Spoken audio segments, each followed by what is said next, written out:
Hikers on the Pacific Crest Trail made a grisly discovery at the Los Coyotes Indian Reservation on February 16, 1986. At the edge of the campsite, a woman's body, which was partially decomposed, was found. The San Diego County Sheriff's Office arrived on the scene right away and got to work on the investigation. While at it, the San Diego County Sheriff's Office soon got a call that would completely change the situation. A man in a comparable state was discovered 14 miles away from the female victim. Both murder victims were covered up in layers of clothing and heavy jackets. Because of the striking similarities between them, investigators knew they had to identify both bodies before their killer could be found. In both of these cases, law enforcement has withheld a great deal of information. To maintain the integrity of the investigation, the cause of death of the man who was discovered 14 miles away was never disclosed. Detectives had a hard time moving either of the cases forward. There was a dearth of evidence, and what little evidence the San Diego County Sheriff's Office did possess was kept from the media. Before interest waned, the Jane Doe's murder was briefly covered by the media. Although the San Diego County Sheriff's Office was aware that there was a family out there looking for their loved one, the female victim's case would go unsolved for decades, until in 2023, when the San Diego County Sheriff's Office began using genetic genealogy. The Jane Doe's hair was sent in for testing on websites like 23andMe and GEDmatch. Detectives were able to create family trees and locate relatives using this DNA analysis, census data, and other public information. After identifying the victim's family tree, all that remained for the investigators to do was to locate the missing link. Following the submission of her DNA, law enforcement quickly identified the Jane Doe as Claudette Jean Zabolski Powers. Claudette Jean would have been 24 years old when she was savagely murdered. Her life before her disappearance in the early 1980s was pieced together by detectives. She had been married with 2 kids. She and her husband relocated from their home in Michigan to Washington. By 1983, Claudette had filed for a divorce and had found a house in San Diego County for her and her 2 daughters. However, the death of her father in 1984 brought tragedy to the Powers family. Claudette didn't take her father's death so well. She loved her father so much that when he died, she felt lost. According to family members, Claudette was last seen or spoken to at her father's funeral in September 1984. She completely vanished from the surface of the earth. Her family claimed that they never stopped trying to find her. When it seemed difficult to locate her, her siblings hired a private investigator to help search for her. Still, it yielded nothing. They then only hoped that one day she would come back home. She was never formally reported missing, and her family was unaware that she had passed away for all these years. Despite the fact that she has now been identified, the investigation is far from over. Authorities must now reconstruct Claudette's life from September 1984 to September 1986. According to some reports, Claudette may have worked as a waitress in Escondido, so anyone with information or who may have known her is urged to come forward. It has been extremely difficult for her family. Her sister, Laura Fries, told the media in a statement, "If you know of my sister, you have worked with her, you have seen her. It would have been back in 84, early 80s to 85 when she come up missing. Please contact the San Diego Sheriff's Department to tell them what you know about her. Somebody knows what happened." The investigation is still ongoing, and neither the John Doe nor Claudette's cause of death have been disclosed by the San Diego County Sheriff's Office. They have stated that Claudette died violently and that they are searching for a male suspect. Additionally, they want to find out who killed the man.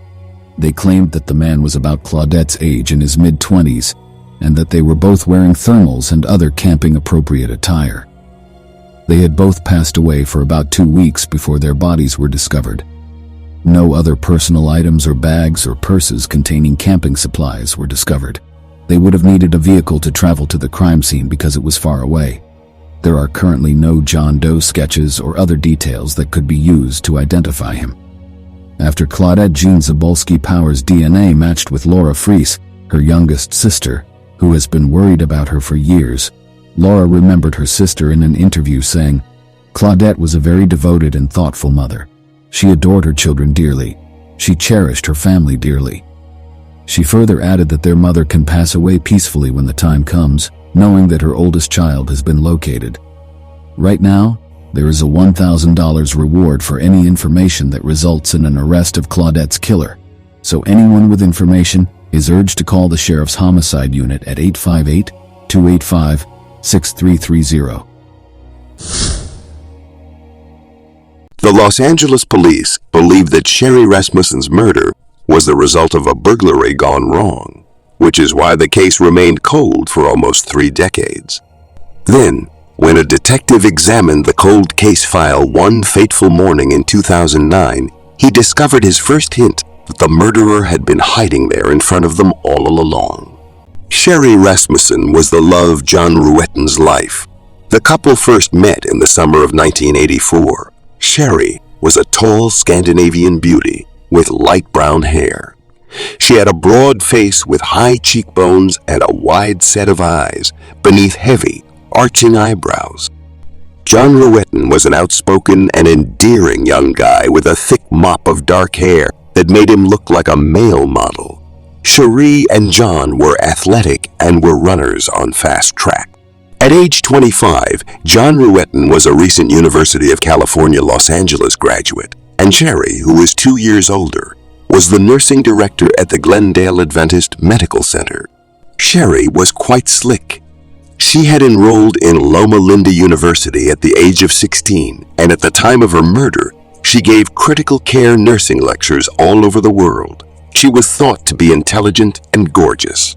She was also focused and self-assured. She was an embodiment of the kind of person John aspired to be, or, to put it another way, the way he viewed himself at his best. Sheree also had a strong attraction to John. Their bond was effortless and quick. When they met, all of their previous relationships and future ambitions seemed to simply dissolve. They connected and soon became a wedded couple. Their wedding took place in November 1985. After a busy post-wedding holiday season that included joyful visits to both sets of parents, they were settling into their married life pretty easily by the following year. On February 24, 1986, John had begun working at an engineering firm. Sheree was still in bed when he left their Van Nuys apartment in California for work that day. The couple had gone to see a movie the previous night. That Monday morning, Sheree was scheduled to give a motivational speech at work, a managerial tactic she did not feel was effective. She then informed John that she was considering just calling in sick, using a back pain she had suffered while doing aerobics the day before as an excuse. John advised her to go to work and get the speech over with. When John left the front door at around 7:20 a.m., Sheree was still contemplating her options under the covers. On other days, Sheree usually left first for work. John dropped off some laundry on his way to work and arrived at his desk just before 8 o'clock. He considered contacting Sheree, but he didn't want to wake her up if she was planning on sleeping in. Midway through the day, he called home and believed she had changed her mind about going to work when there was no response. He soon tried to call her office line. Her secretary informed him that she had not yet seen Sheree. The secretary claimed that on Mondays, when Sheree taught her classes, she occasionally failed to stop by her office at all. John made 3 or 4 more attempts to contact their home, but still there was no response. Although it was strange, but Sheree occasionally forgot to switch on the answering machine. John didn't seem really bothered. After the close of work, he ran a few errands, stopping at a UPS store and at the dry cleaner to pick up the laundry he dropped off that morning. On getting home, he was surprised to see the door of the garage opened. The Balboa townhomes were made out of white, 3-story mock Tudor structures with back alley garage access. A little balcony was located just over the garage, in front of 2 sliding glass doors. His and Sheree's cars would just fit in the garage perfectly. However, the BMW he gifted Sheree on their engagement was not in sight. Glass fragments were scattered across the pavement near the garage entry. John immediately assumed that this was glass from a car window. According to him, Sheree must have accidentally run into something while she pulled out. She had clipped the door and damaged the aerial on her car a few weeks prior. Oh dear, what did she do now? John had wondered. John removed the dry cleaning in a plastic bag from the vehicle and ascended the steps leading from the garage to the living room. He didn't start to get worried until he noticed that the inner door to their living room was slightly ajar. He carefully opened the door to peer inside. The sight he saw was one he wouldn't have ever imagined. His wife, who had been lively and chatty a few hours ago, was lying lifeless on the living room floor. Her face was swollen, bruised, and bloodied as she lay on the dark rug with her back to it. She was wearing her red bathrobe and had no shoes on. John initially believed she could be asleep, but as soon as he saw her face, he knew something was terribly wrong. Those who pass away violently stop moving in mid-stride, frequently with a frozen expression of final shock. Sheree's long, delicate leg was slightly raised and bowed at the knee. Her robe was flung open, and her arms were raised and bent as if she was struggling to stand up. When John touched her leg, it felt rigid. Her body was so cold. In order to check for a pulse, he pressed his fingers to her wrist, but there wasn't any. John was struck. He had heard about murders. In Los Angeles, there would be 831 homicides that year. However, learning about them never gave him hope that something similar may happen to him. Sheree was right in front of him, still shockingly and vividly present to him in every manner, yet completely, irrevocably gone. Her right eyelid was purple, swollen, and closed, and her face was coated in dried blood. Her mouth was open in a final gasp, and her left eye was open and looked up. For hours, she had been dead. A black bullet hole was located in the exact middle of her chest, just below the rim of her exquisite form, fitting pink camisole. A terrified John called 911. In 1986, the crime scene was extensively recorded. There seems to have been a brawl. The top of a tall stereo speaker from the room was laying next to Sheree on the rug, flushed against her head. It no longer had any wires attached to it. A broken vase made of gray ceramic with a substantial base was on the ground. The shelves of the hardwood display cabinets were crooked, and a receiver and amplifier protruded forward from the top of the television. A VCR and a CD player were neatly placed at the bottom of the stairs leading from the living room to the second floor, as if they had been assembled for carrying, but were then left behind. The top of the CD player had a single bloody smudge on it. On the east wall and the entrance door, there were blood streaks. Two cords that were braided could be seen on the floor right inside the front entrance. One of them appeared to be the speaker's wire. One of the two glass sliding doors to the back balcony on the second floor was broken. This was the glass John had noticed on the sidewalk in front of the garage. Other than the items left on the living room floor, there was no indication of forced entry or theft. However, it was later discovered that Sheree and John's marriage certificate had been taken by the murderer. Homicide detective Lyle Mayer found a pink and pale green quilted blanket on the living room chair that had a bullet hole in it and powder burns. A gun had been placed against Sheree's chest after the first shot and fired twice point blank, leaving two of what turned out to be 3 holes in her chest. The blanket had been used by the murderer to block out sound. One of the 238 caliber bullets that were found in Sheree's body must have gone straight through her. These 3 shots by themselves would have all been instantly lethal. Someone had intended to erase her from the Earth's surface for good. There was a bite mark on her inner left forearm. A cast was obtained for potential teeth comparison, and the bite mark was swabbed for saliva samples. Police investigators working under Lyle Mayer's direction questioned neighbors, family members, and friends over the ensuing weeks, but they were unable to identify any suspects. A week later, Sheree's silver BMW with the keys in the ignition was discovered parked on a street in Van Nuys. It had many fingerprints, a blood stain, and a strand of brown hair. According to research and community interviews, 2 Latin guys had been breaking into houses in the vicinity, and during one of those break-ins, they had abused a woman. Detectives Mayer's viewpoint from the day of the murder would not change. He claimed the homicide resulted from a robbery gone wrong. However, Nels Rasmusen, Sheree's father, was of the opinion that John's ex-girlfriend, Stephanie Lazarus, who was a cop at the time, killed his daughter. In the months after Sheree and John moved in together, Sheree had confided in her father numerous times. She claimed that Stephanie Lazarus and John attended the same college and got intimate once or twice, but never made their relationship official.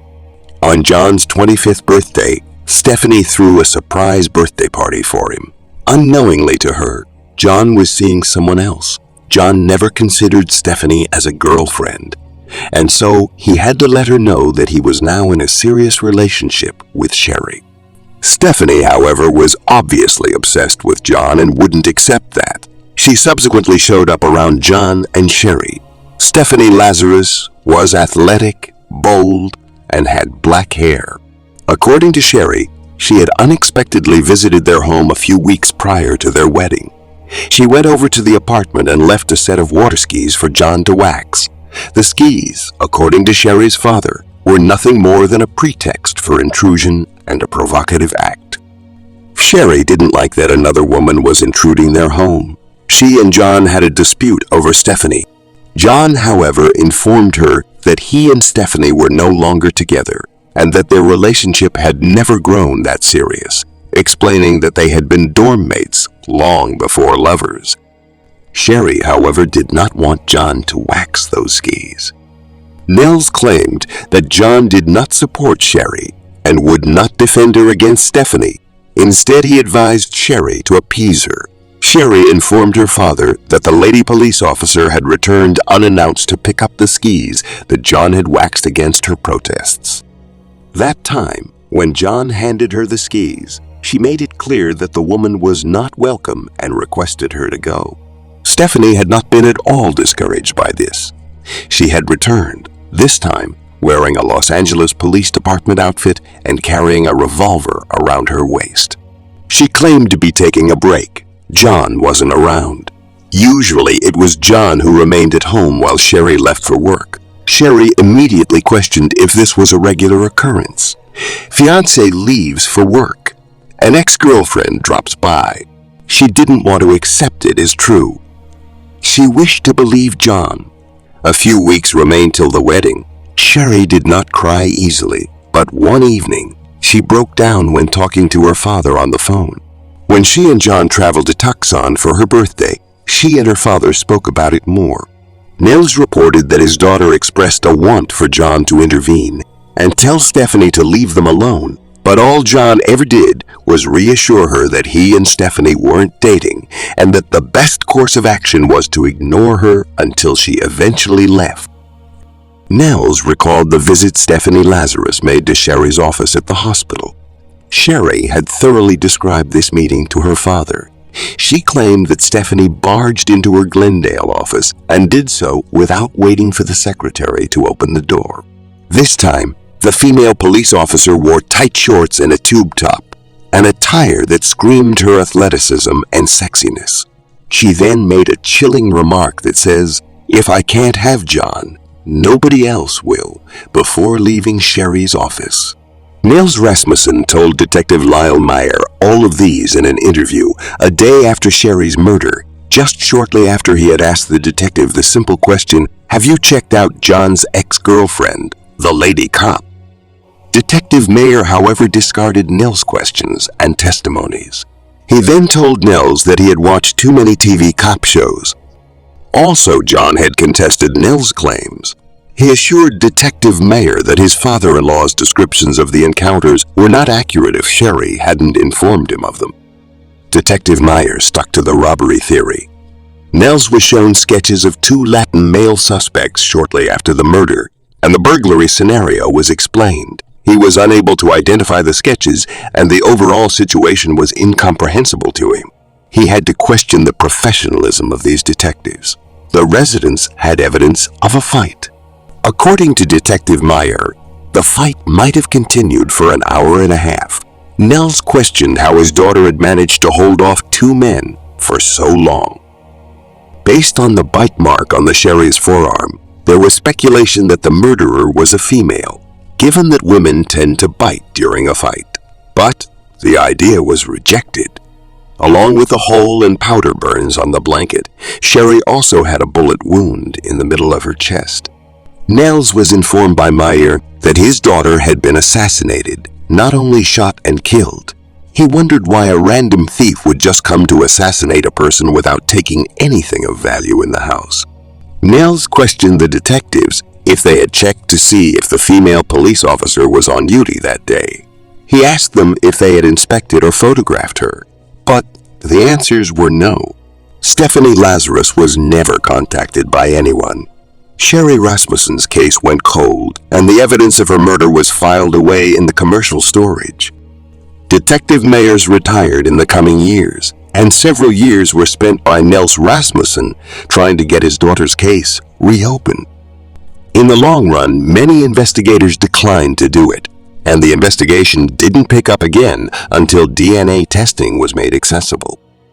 In 2001, Sheree Rasmussen's case was reopened for reinvestigation after a committed Los Angeles Police Department homicide team used new technologies to work on old forensic investigations, but detectives were soon left looking for missing evidence on Sheree's case file. Luckily, in 2004, criminalist Jennifer Francis discovered the missing cotton swab containing DNA from the bite mark on Sheree's forearm. The DNA sample was entered into CODIS, and there was no match. However, the saliva and bite mark were determined to belong to a female, disproving the initial theory that a male burglar was responsible. After this discovery, the case was abandoned once more. In 2009, the Los Angeles Police Department renewed the case. After revisiting the documented crime scene, it was determined that the murderer arranged the crime scene to look like a burglary in order to put police off the case. In the notes from the initial investigation, detectives ultimately discovered a single sentence where Stephanie Lazarus's name came up once in the entire case file. Investigators, however, chose to follow the tip. They contacted John Ruetten, who is now remarried with kids. He told them that Stephanie Lazarus had indeed been his ex-girlfriend, and her being Sheree's killer was all Nels Rasmussen's theory. He again said he didn't believe she did it. Investigators contacted Nels Rasmussen after 2 decades. Nels was angry at first because the police department wouldn't interview the killer of his child. However, after a positive feedback from the new detectives, he recounted what he had told investigators in the initial phase of the investigation. The detectives were shocked that all his revelations were never documented. When the detectives discovered that Stephanie Lazarus was a police officer, they ran her name through the department directory and came up with their esteemed colleague in the art theft division. She was a reputable figure in the department and had over the years been promoted for her diligence. Regardless, the detectives began to look into their colleague's whereabouts on the day of Sheree's murder. They knew as a cop she would be very careful if she wanted to commit a murder. They soon discovered that she was off duty the day Sheree was killed. They looked into the murder weapon. The investigators were aware that most police officers possess at least 2 weapons, one for duty and one for backup, both legally acquired and registered. Records revealed that Stephanie Lazarus had bought a backup .38 caliber Smith & Wesson revolver not long after graduating police academy. Detectives tracked the Smith & Wesson revolver used as a backup by Lazarus. It was discovered that Lazarus had notified the Santa Monica police in March 1986, just a few weeks after the murder, that the gun had been stolen. If investigators had been looking at Stephanie Lazarus back in 1986, they would have had access to all of this information. But they did not bother at all. The pattern in the evidence missing from the case file was now starting to become apparent to the detectives. It unmistakably appeared that someone inside the police department had been attempting to protect her. This was something Sheree's father knew, and what made him angry at the Los Angeles Police Department for many years. The team of homicide detectives then decided to conceal the investigation until they find answers to apprehend police officer Stephanie Lazarus. They needed a DNA from her, and so A special operations team secretly followed her and her adopted daughter to Costco. When they stopped for a snack at a table outside the building, the team was able to recover the cup and straw she had been using. 2 days later, the lab determined that the mouth on that straw was the mouth that had bitten Sheree Rasmussen's forearm during a violent battle 23 years earlier. During an interview in March 2009, Stephanie denied ever killing Sheree, but was ultimately arrested. 2 years later, in March 2012, Stephanie Lazarus was found guilty of killing Sheree Rasmussen. She was given a 27-year sentence. She and the Los Angeles Police Department have been sued by the Rasmussens. An appeal has been filed against a preliminary judgment declaring the department exempt from similar cases.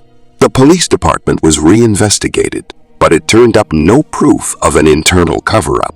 The missing evidence from the case file still remains a mystery till today.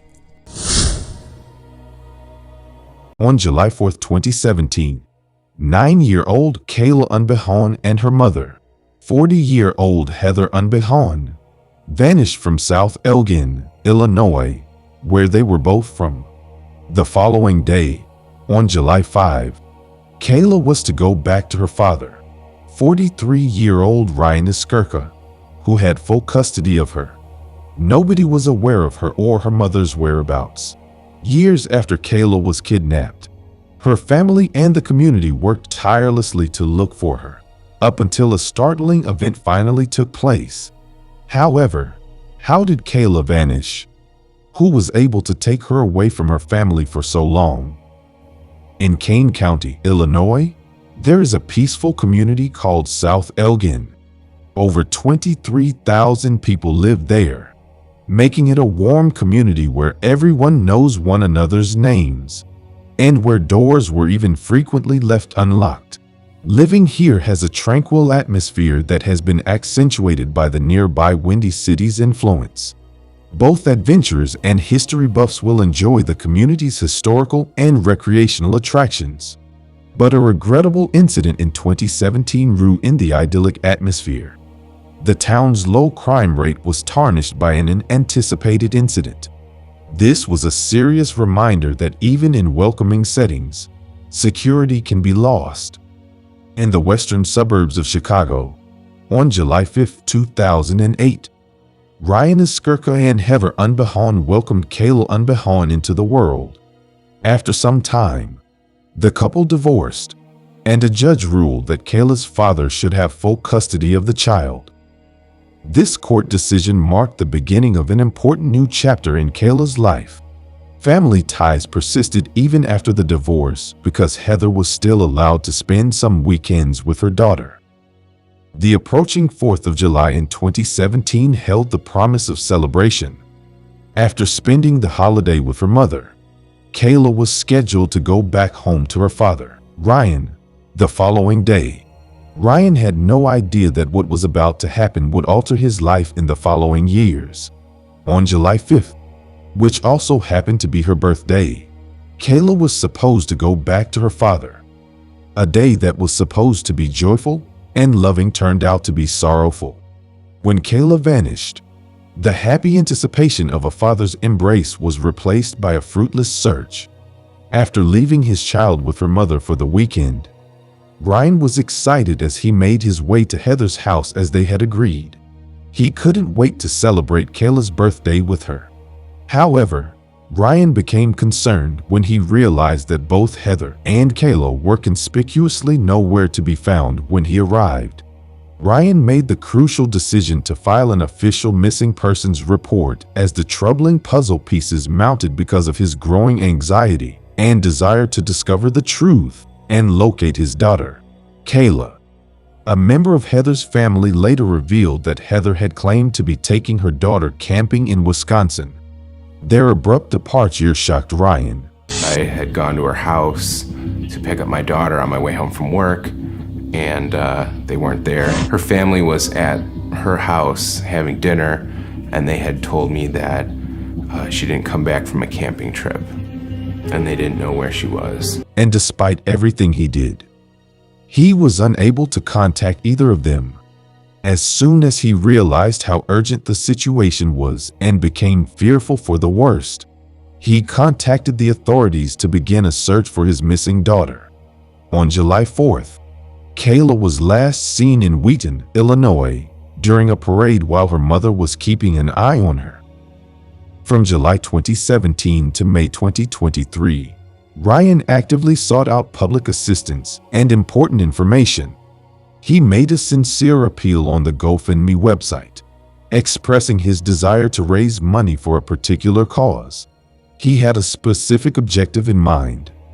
The money would be used to pay for any additional expenses incurred during the extensive search for Heather and Kayla, as well as to hire a private investigator. He emphasized their safety and eventual reunion as well, emphasizing his family's unwavering dedication to this cause. Heather's social media accounts had been deleted, and her phone had been intentionally turned off. Only her closest family members were aware of her vague announcement that she was leaving on a camping trip to an unidentified location and would return by 7 p.m. on July 5th. According to conversations with her neighbors, it was discovered after the facts were put together that Heather had been seen packing her belongings into her car. This activity took place shortly before her sudden disappearance. The unsettling tale was made more disturbing by Heather's absence from a court appearance she requested on Friday, June 7. Her attorney, who had no idea of what was happening and was perplexed by what had occurred, expressed grave concern. The story was woven with uncertainty and unanswered questions, creating a spooky tapestry that painted a bleak picture. A mother and daughter mysteriously disappeared, casting a shadow over Ryan's life and igniting a community-wide search for answers. On July 28, 2017, Heather was the target of a federal arrest warrant that allowed for her extradition. After Ryan filed the missing person reports, Heather was charged in 2017 with child abduction, a Class 4 felony. The missing girl and Heather were reported missing, and after a judge set her bail at $110,000. South Elgin police actively pursued numerous leads and tips while working with law enforcement organizations across the country to try and find them. Ryan's appeal for assistance was well received by the GoFundMe community, and over the course of almost 6 years, contributions to the campaign totaled $2,500, which was getting closer to its $10,000 goal. Days turned into months, which turned into years, but neither the mother nor the child appeared. As no leads were discovered over time, the case of Kayla Unbehaun's abduction grew cold until a startling development showed up in 2023.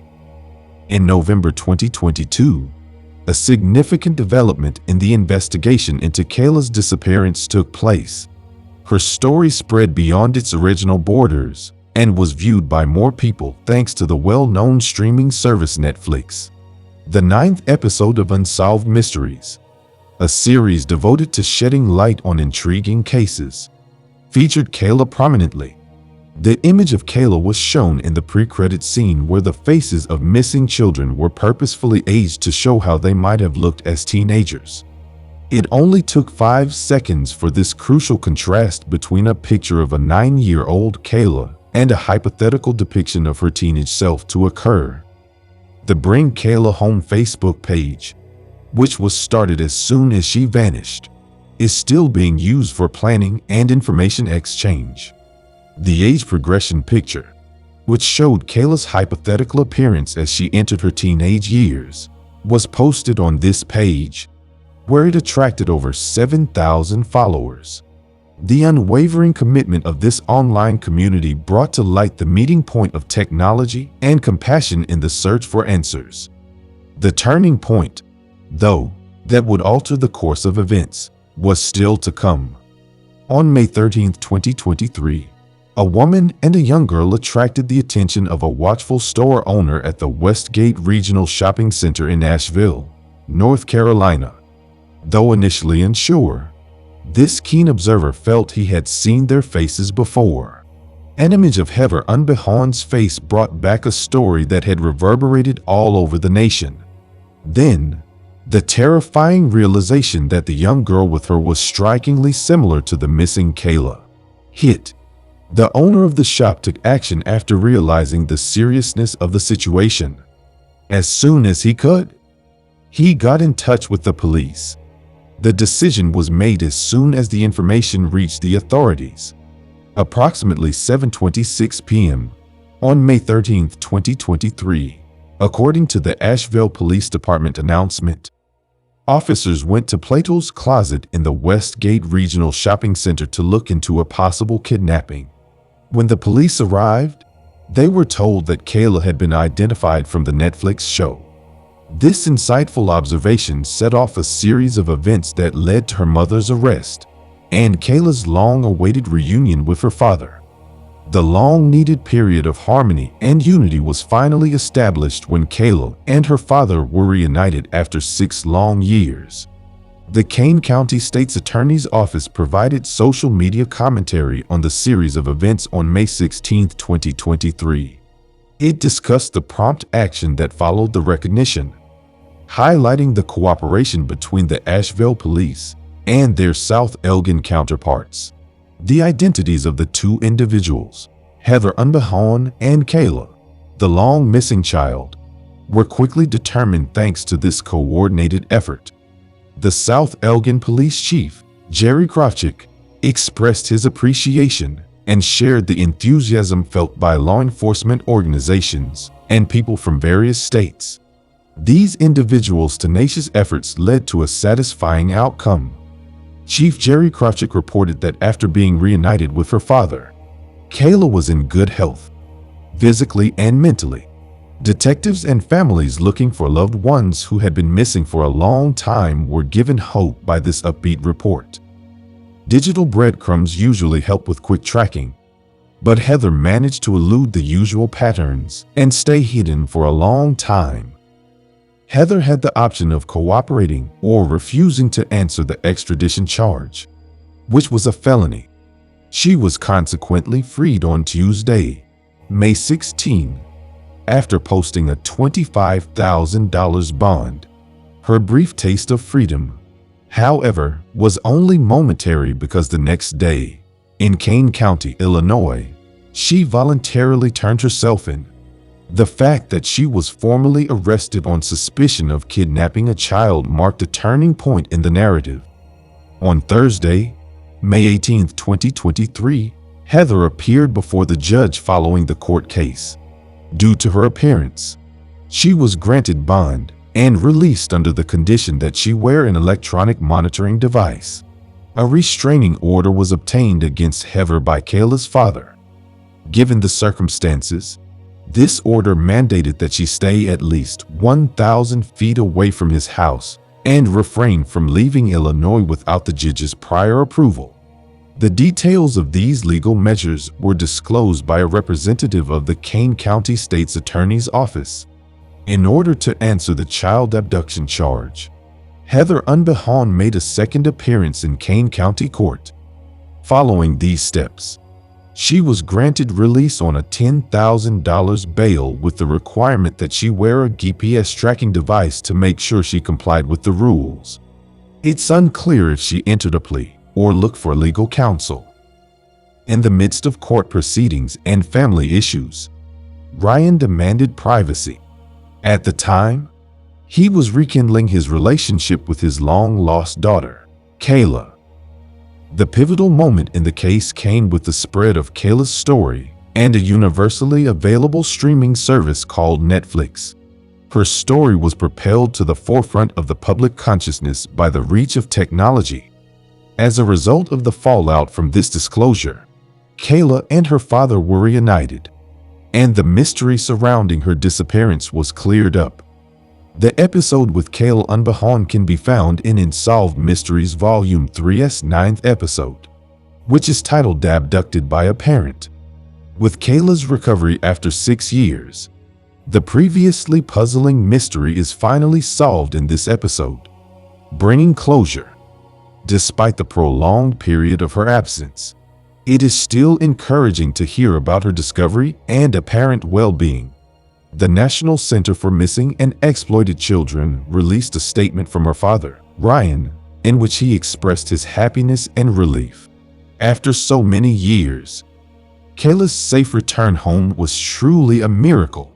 He expressed gratitude to all the participating law enforcement agencies, including the South Elgin Police Department. He also stressed the value of the Bring Kayla Home Facebook page in spreading information about her and her story. In light of this life-changing experience, as they continued their journey of getting to know one another again and embracing a new life together, Ryan also asked to be given privacy. One of Brighton's most eerie incidents is the murder case known as the Babes in the Wood Murders. Sadly, the case went unsolved for more than 30 years until new evidence was eventually discovered. The Babes in the Wood Murders revolves around the killings of two 9-year-old girls named Nicola Fellows and Karen Hadaway. Despite attending different schools, Nicola and Karen were great friends who lived on the same street in Moulsecoombe, Brighton, Sussex, England. On October 9, 1986, after school hours were over around 3:30 p.m., the girls decided to go play. Around 5 o'clock, Nikolai's mother, Susan Fellows, saw them playing with a roller boot on the street, not knowing that would be the last time she would see the girls alive. Nicola and Karen moved away from their street and were soon spotted by a 14-year-old friend near certain stores on Lewis Road. They were then ordered to return home, since their parents would be concerned about their whereabouts. At 6:30 p.m., the girls were also seen close to a police box in Lewis Road. And that was the last time anyone ever saw them alive. Night came, and it was time for bed. But neither Fellows nor Hadaway had arrived home. Their families became worried. Karen Hadaway's mother, Michelle Hadaway, immediately dialed 999 to report the two girls missing. The police and hundreds of people from Moulsecoombe commenced a massive search for the girls when words of their disappearance spread. In the course of searching, a witness came forward to report that they heard Nikolai Fellows allegedly telling Karen Hadaway the evening they were last seen to go to the park. In her words, Nicola said, "Come on, let's go over to the park," referring to Wild Park, where they were not permitted. On hearing this, the search party then focused their attention on finding the girls in the Wild Park. On the afternoon of October 10, 1986, Nikolai Fellows and Karen Hadaway's bodies were discovered in Wild Park. The girls were discovered in a makeshift cave, and an autopsy later proved that they had been sexually molested and strangled. The Babes in the Wood Murders shook the whole of Brighton. Moulsecoombe residents wondered who could have wickedly assaulted and murdered the two lovable girls. The Sussex police began an investigation into the case, and shortly after, witnesses came forward to say they had seen a young man named Russell Bishop near the same police box in Lewis Road where the girls had been seen. They confirmed he was wearing what appeared to be a light blue top, which the police would later discover near the crime scene. Another witness came forward to say they saw Russell Bishop leaving the Wild Park around 6:30 p.m. By now, the police had a suspect. They tracked down Russell Bishop and took him into custody on October 31, 1986 in relation to the girls' killings. This came after he was questioned and he gave a number of contradictory statements and alibis. On December 3, 1986, Bishop was accused with the murder of Nikolai Fellows and Karen Hadaway. He was held in detention pending a trial the following year. Before his arrest, Russell Bishop, a 20-year-old roofer and occasional burglar, was a part of that search team who looked for the girls. During the search, he said that his terrier Misty was such a superb tracker dog that it had a £17,000 insurance policy. Russell Bishop was well known in Moulsecoombe despite residing in the nearby Brighton neighbourhood of Hollingdon. He appeared to have connections to the families of the girls he murdered. A friend of his, Doey Judd, was staying with the Fellows family at the time. Bishop often participated in football and cricket games with Barry Fellows, the father of Nicola Fellows. Even the day the girls vanished, he went to Nikolai Fellows' house in an attempt to speak with his friend who lodged there, but was told to leave by Nikolai Fellows. both sets of parents urged their girls to avoid Russell Bishop because he was known for having a sexual interest in young girls. Then again, Bishop would often ask them to run errands for him and Jenny Johnson, his pregnant girlfriend. Despite sharing a home with his girlfriend and their son, he was rumored to have a long history of relationships. At the time of the murders, Bishop was having an affair with a 16-year-old who lived around the block from the girls. Russell Bishop's strong ties to the search of the girls ultimately led to his downfall. He was said to have prompted officers towards the area where Nikolai and Karen were discovered. The trial came and, unfortunately, Russell Bishop was found not guilty in the first trial in 1987, which was largely the result of mistakes made by the prosecution team. Despite a 4-week trial at Lewis Crown Court, Russell Bishop was acquitted of the girls' rape and murder after barely 2 hours of jury deliberations. No time of death could be given because the body's temperatures weren't taken, making it impossible to know with certainty when Nikolai Fellows and Karen Hadaway passed away. As a result, the prosecution was only able to allege that the girls had been slain between 6:15 and 6:30 p.m., which was not supported by scientific evidence. This left Russell Bishop's vague and inconsistent alibis unquestioned. Also, the blood found on Karen Hadaway's underpants were never analyzed, and the handprints around the girls' necks were not examined for fingerprints or hand measurements. Furthermore, a blue Pinto sweatshirt with the same logo as the one Russell Bishop was seen wearing the day of the murder was also found abandoned close to the crime scene, but the police's negligence to keep the evidence safe prompted the defense to question its credibility. Bishop insisted during the trial that the blue shirt was not his. Although Bishop's then-girlfriend Jenny Johnson told police that the cloth was his, she however denied it when she entered the witness box. After the back and forth at the court with no well-researched evidence, the jury followed the instructions of the presiding judge, Justice Cheeseman, to acquit unless they were absolutely certain that the girls had passed away by 6:30 p.m. The lack of sufficient evidence got Russell Bishop out of jail. In 2009, Barry Fellows, Nikolai's father, was arrested on suspicion of conspiracy to rape his daughter. Dougie Judd, Bishop's friend, was also detained on a rape suspicion. They, however, were later freed without charges when a Sussex police spokesman claimed that the investigation into allegations of sexual abuse was separate to the ongoing murder probe. The investigators at the time worked tirelessly to pinpoint the killer, but since there was no advancement in DNA technology in the 1980s, there was nothing much they could do, and so the Babes in the Wood murders went cold for over 3 decades. On the 30th anniversary of the Nikolai Fellows and Karen Hadaway's murder, family and friends marched to the Sussex Police Department, demanding a reopening and re-examination of the case. In the year 2016, when there was advancement in DNA technology, the investigators were finally able to link the strange DNA samples at the crime scene to Russell Bishop. Eurofin's Forensic Services was able to identify a 1,000,000,000-to-1 DNA match that connected Bishop to the discarded blue shirt. Additionally, a tape pulled from Karen Hadaway's left arm contained Bishop's DNA. The police had always believed Russell Bishop was the suspect but didn't have enough evidence at the time to prosecute him.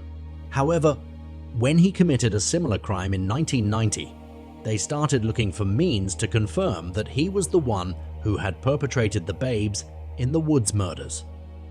4 years after the girls' murder, in the year 1990, Russell Bishop was arrested and charged for a horrific attack on a 7-year-old Brighton girl. It happened that on the 1st of February 1990, he had grabbed the 7-year-old girl off the street, locked her in the boot of his car, and driven to Devil's Dyke, where she had been abused, strangled, and then left for dead in a bush. By some miracle, she made it to the side of the road, where she was found by people who rescued her. Later, the victim was able to identify Russell Bishop as the person who attacked her. Later in 1990, he was charged with the crime which seemed identical to the Babes in the Woods murders. Bishop was remanded to prison while awaiting trial. During his trial, Russell Bishop was found guilty of kidnapping, indecent assault, and attempted murder in December of that same year. He was then given a life sentence with a minimum recommended duration of 14 years before he would be eligible for release. This crime of his prompted investigators to look deeper into Nicola Fellows and Karen Hadaway's murder case. A new trial was held more than 30 years after the girls' murders as a result of the discovery of the new evidence against Russell Bishop, which was made possible by the 2005 removal of the double jeopardy rules from the provisions of the Criminal Justice Act of 2003. In May 2016, Russell Bishop was escorted from his jail cell to a police station, where he was subsequently arrested again for the killings of Karen Hadaway and Nikolai Fellows. The 1987 acquittals were overturned by a ruling issued by the Court of Appeal in December 2017, paving the way for a fresh trial. Russell Bishop's trial at the Old Bailey took place in October 2018. Thanks to technological advancements, the prosecution produced a fresh timeline that indicated the girls were still alive at 6:30 p.m. and that Bishop had gone back into Wild Park to complete what he started. On December 10, 2018, Bishop was ultimately found guilty of his charges. After a 9-week trial and a 2.5 hours of deliberation, the jury returned a guilty verdict. The families of Nikolai Fellows and Karen Hadaway ultimately received justice when Russell Bishop was given a life sentence with a minimum recommended time of 36 years. However, at the age of 55, he passed away from cancer on January 20, 2022. Picture a small town in the summer of 1980, where the sound of children laughing filled the air, and it seemed as though the darkness had no impact on life. But a terrible tragedy that would haunt its residents for the rest of their lives took place right in the center of this small town named Mishawaka. On June 15, 1980, 15-year-old Shelly Warner disappeared without a trace, leaving her family inconsolable. 10 agonizing days later, her lifeless body was found next to the Madison Road train tracks with a gunshot wound to her head. How could such a terrible crime occur in a peaceful town? Who could have done this wicked deed? Northern Indiana's Mishawaka is a thriving commercial city with a special charm of its own. Daily life is set against a beautiful scenery thanks to Penn Township's lovely location along the St. Joseph River in St. Joseph County. The city, which has a population of about 51,000, proudly bears the name, the Princess City.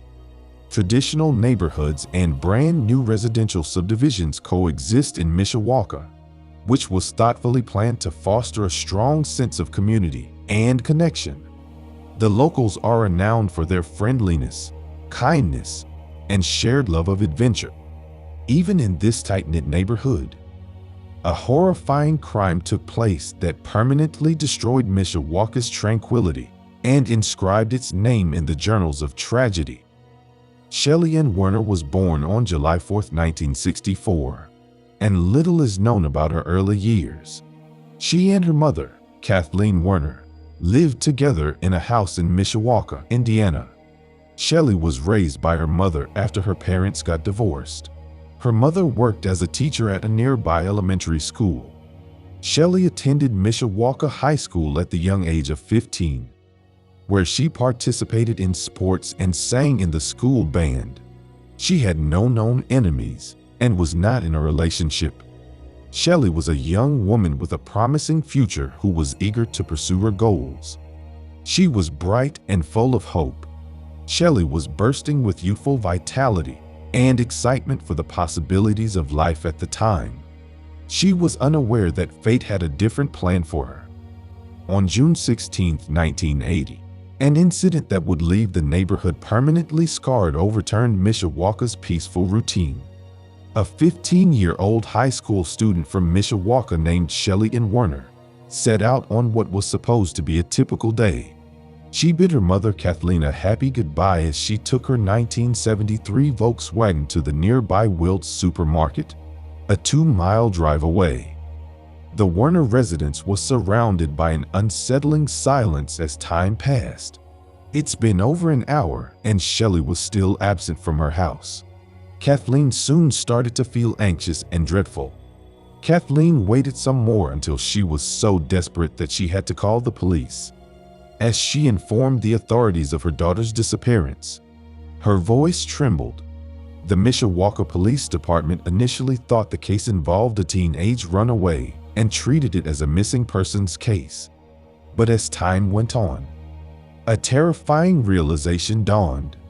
Even after 24 agonizing hours, Shelly still hadn't shown up. Investigators swiftly changed the investigation status to suspected abduction as their level of concern increased. Detectives were baffled in those early hours of despair because there were no obvious signs of foul play. Although Kathleen's initial call was reported as a typical missing person, nothing changed the following day. Dark clouds of doubt had descended upon Mishawaka town, laying the foundation for a menacing mystery that would last for years. The authorities launched an investigation right away, and they soon discovered that Shelly arrived at Wilt Supermarket on June 16 of that year.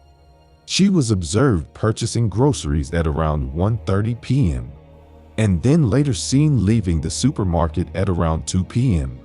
She walked to her car, which was parked about 50 feet from the entrance of the store.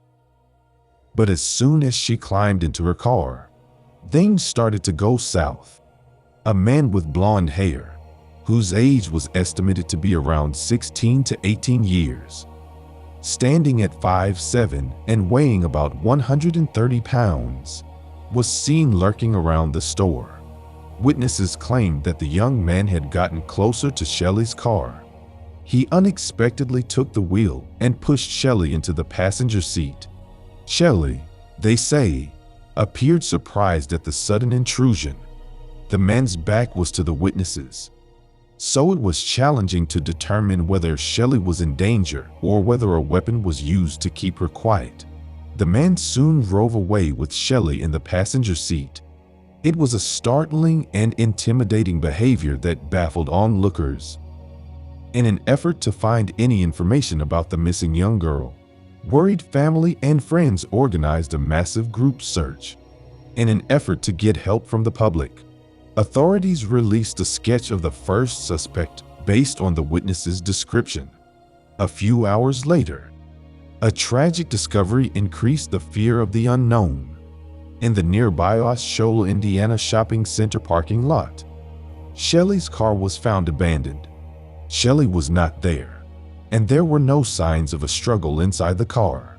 Investigators continued their quest for information as they tried to understand what had happened. After 10 days of frustration and pain, 2 teenage girls were exploring a forested area outside of South Bend, Indiana, when they came across a terrible sight. Near the railroad tracks, a young woman's partially naked body was found in a ditch. Dental records would later identify the young woman as Shelly Warner. The scene revealed that she had been killed there. She was shot twice at close range with a gun of a large caliber. The investigation was a wild ride filled with leads and dead ends. The police used hypnosis as a last resort in their frantic search for solutions. 4 grocery store witnesses were hypnotized in the hopes that they would remember crucial information about Shelly's kidnapping. Following these hypnosis, the first suspect was given a new sketch, which showed that he had been dropped off at the store and appeared to be hitchhiking.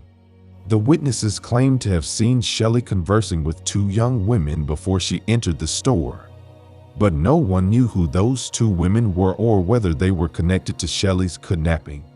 Law enforcement made every effort to apprehend the offender, but they were unsuccessful. Police brought in a number of men who fit the description, but a lineup failed to identify any of them as the kidnapper. Authorities were frustrated, and the case remained open because neither the man who dropped off the suspect nor the 2 young women Shelly had spoken to could be located. Over time, the leads dried up, and the investigation came to an end. The authorities had long been baffled by Shelly's murder. She seemed to be a typical high school junior, and the cause of her death was still unknown. Strangely, Witnesses described Shelly as being surprised when the man got into her car. The possibility that she knew her killer couldn't be overlooked. The kidnapping and murder of Shelly Warner quickly turned into a cold case, a terrifying enigma that hung over Mishawaka for a very long time. The Mishawaka Police Department's cold case team took over the investigation after the St. Joseph County Metro Homicide Unit was disbanded in late 2021. They were tasked with unraveling the mystery that had bedeviled them for years. The unsolved murder of Shelly Warner had cast a long shadow as time went on. But after 43 years, in April 2023, a crucial witness came forward, shedding fresh light on the terrifying case and providing a glimmer of hope amid the darkness. This witness, a woman who had kept quiet out of concern for her family's safety, finally mustered the courage to speak up. The suspects had intimidated this witness. According to Jim Campbell, one of the investigators who toiled tirelessly with Dave Dossman, Tim Corbett, and Sam Walsh to find the answers to the case. The witness's admission was a paradigm-shifting revelation. She named the 3 individuals responsible for Shelly's murder. However, the authorities didn't reveal their names. Unexpectedly, it was discovered that Shelly didn't know much about these men. She probably only knew their family because they were older than her. But the police haven't said why she was hurt or who was responsible. Over the years, 2 of the suspects passed away. Detectives were previously unaware of the fact that one had passed away in 2001. The second had also died in 2010. And the third had disappeared into thin air.